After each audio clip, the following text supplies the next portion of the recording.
Hello, my name is Anyekana Zayano, so I'm going to talk about my next topic, which is the English school. So one of the a reasonable date for beginning the English school is 1959. So when the British Committee on the Theory of International Politics first met. So but the association between 1649 and the sovereign state, I any such date marks like a very fairly arbitrarily mean point in a long process. So in terms of organizational terms, the origin of the British committee can be traced back in can be traced back to the mid 1950s. So in conceptual terms, the idea of international society often seen as concept flagship concept of the English school, the concept of the English school is not original to it. So yeah, the German historian, we have a German historian Hering in 1834 discuss of the state system was influential on the early English school thinking. So we also see this, or we also see a lot of scholars just coming up with their own ideas. So the name English school was not coined until Roy Jones 1981 used it in calling it for closure. So in a sweet irony, it became like a label, an accepted way by those within the school and outside the school. So many such labels include realism and indeed international relations itself. So English school is a poor fit with what it represents. So some of the founding figures were not English. So we have Heidi Bull was Australian, Charles Manny was South African. And it focus has always been on history and theory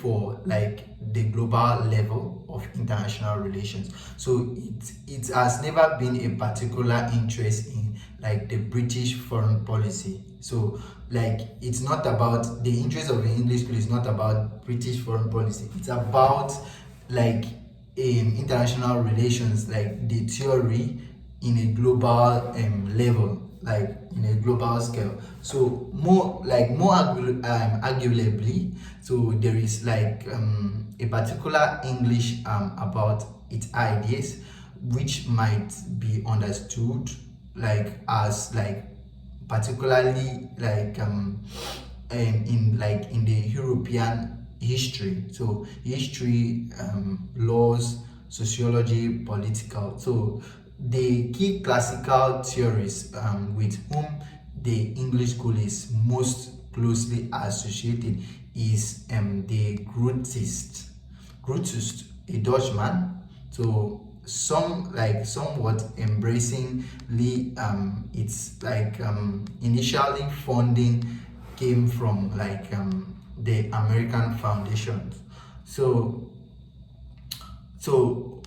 the English school has now become an established brand name, pushing alternative British school, classical approach, and international society school to the margin. So our next question is, why the school?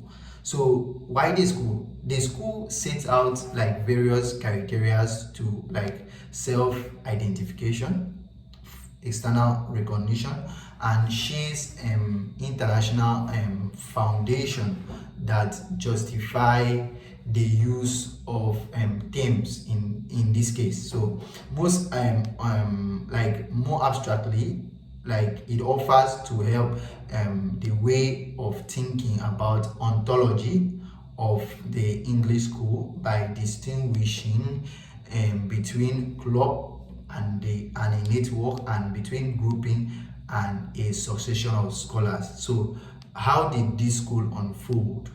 So I'm going to talk about how this school unfold.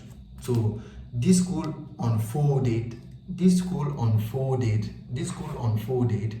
Um, this school unfolded as a result. Like initially, there was an idea about society, states, and all those kind of stuff.